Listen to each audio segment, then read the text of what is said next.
Shalom Bapak Ibu Saudara yang kasih Tuhan.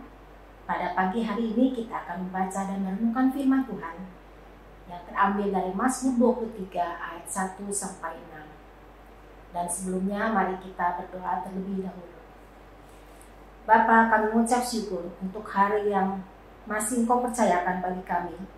Dan pada pagi hari ini kami akan merenungkan sebagian dari firman-Mu. Biarlah Engkau sendiri akan berbicara dan memberikan pengertian bagi kami. Terima kasih Tuhan.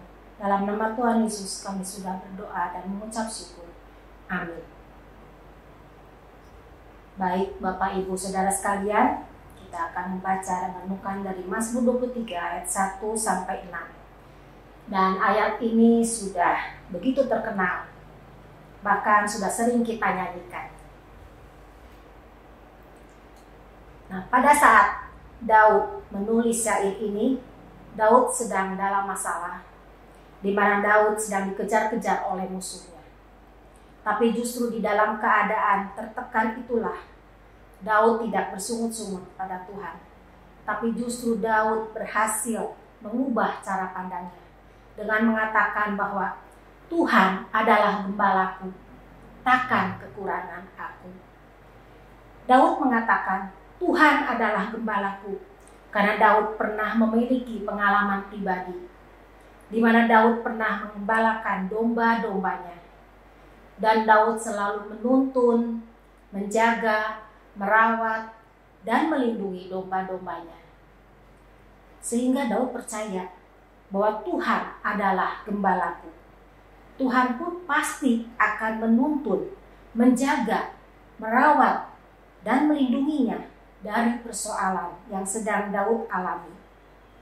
Dan Daud pun percaya bahwa Tuhan yang akan mencukupkan setiap yang menjadi kebutuhannya. Ia membaringkan aku di padang yang berumput hijau. Kalimat ini merupakan pemeliharaan Tuhan, bahwa Tuhanlah yang akan mencukupkan apa yang menjadi kebutuhan kita.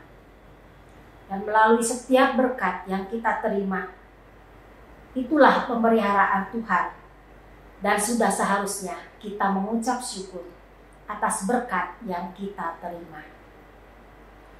Bagi setiap orang, berkat yang Tuhan berikan itu berbeda-beda.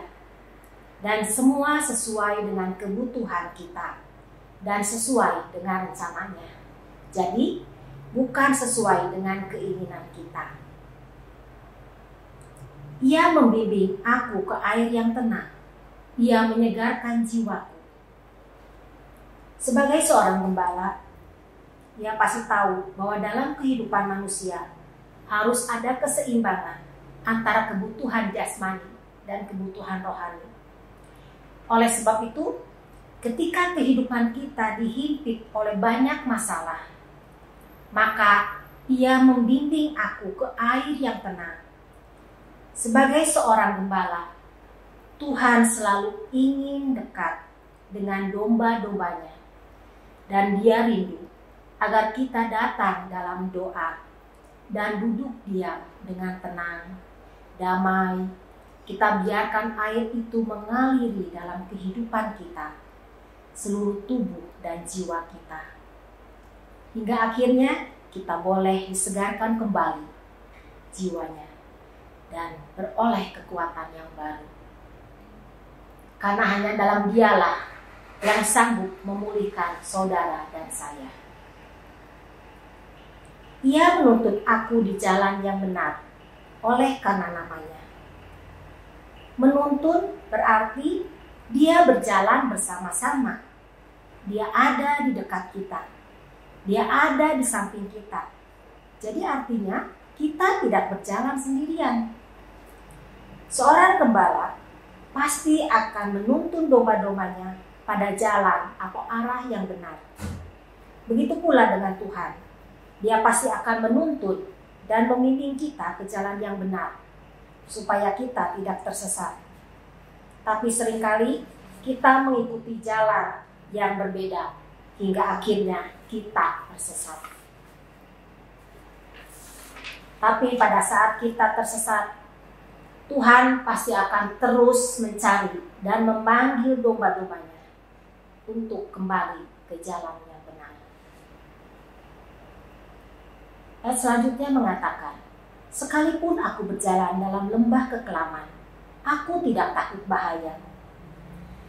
Pada saat Daud dikejar oleh musuhnya, Daud bersembunyi di dalam gua seorang diri, dan Daud merasa bahwa kematian itu begitu dekat dengan hidupnya, karena para musuhnya sudah berada di sekelilingnya.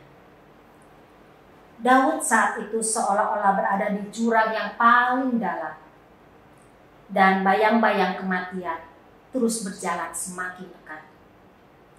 Tapi justru dalam keadaan seperti itu, Daud semakin percaya dan mempercayakan hidupnya pada Tuhan. Daud tidak merasa takut karena Daud tahu bahwa Tuhan besertanya. Tuhan ada di dekatnya, menjaga dan melindunginya. Gadamu dan tongkatmu, itulah yang menghibur aku. Pada saat Daud sendirian dan bayang-bayang kematian semakin dekat, dan tidak ada orang yang dapat menolongnya, Daud pun teringat akan firman Tuhan yang memberikan kekuatan. Sehingga firman itulah yang menjadi penghiburan bagi Daud. Bagaimana dengan kehidupan Bapak, Ibu, Saudara saat ini? Apakah saudara merasakan bahwa hidup saudara sedang berada di jurang yang paling dalam? Ingatlah bahwa saudara tidak sendirian. Ada seorang gembala agung yang senantiasa menuntun, melindungi, dan memelihara hidup saudara. Engkau menyediakan hidangan bagiku di hadapan lawanku. Engkau mengurapi kepalaku dengan minyak, pialaku penuh melimpah. Dalam kehidupan, kita tidak bisa menyenangkan semua orang. Pasti ada yang tidak sependapat dengan kita. Musuh-musuh kita berusaha untuk mengacaukan. Tapi justru kebaikan dan pemeliharaan yang sudah Tuhan berikan, itulah yang terus melimpah dalam hidup Daud. Piala merupakan tanda kemenangan atau keberhasilan. Artinya kita berhasil untuk tidak melawan kejahatan dengan kejahatan. Tapi justru kebajikan dan kemurahan Tuhanlah yang terus mengalir sepanjang hidup kita. Sehingga kehidupan kita bisa menjadi berkat bagi sesama. Dan Daud ingin membagikan pada yang lain, supaya orang lain juga dapat merasakan dan mengalami bagaimana Tuhan Sang Gembala Agung menuntun hidupnya.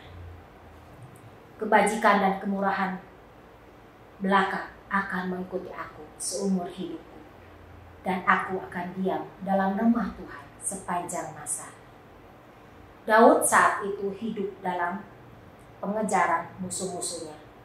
Tapi walaupun sedang dalam masalah, sedang dalam pengejaran musuh-musuhnya, Daud tidak menyalahkan Tuhan. Tapi justru Daud hidup semakin dekat dengan Tuhannya. Karena Daud sadar, hanya Tuhan yang sanggup menuntun, menjaga, mencukupi, dan melindungi hidupnya. Walaupun dalam lembah kekelaman, asalkan di situ ada Yesus, maka rasa aman itu hadir. Kebaikan dan kemurahan itulah yang akan terus ditabur sepanjang hidupnya. Begitu pula dalam kehidupan kita. Walaupun mungkin saat ini kita banyak masalah, asalkan berjalan bersama Yesus, maka kita akan merasa tenang. Karena kita sudah percaya dan mempercayakan kehidupan ini pada Sang Gembala Agung. Amin. Mari kita berdoa. Terima kasih Tuhan untuk firman-Mu pada pagi hari ini. Biarlah Roh-Mu yang akan terus berbicara untuk memberikan pemahaman bagi kehidupan kami. Ajar kami Tuhan untuk selalu hidup dekat dengan Sang Gembala Agung. Amin.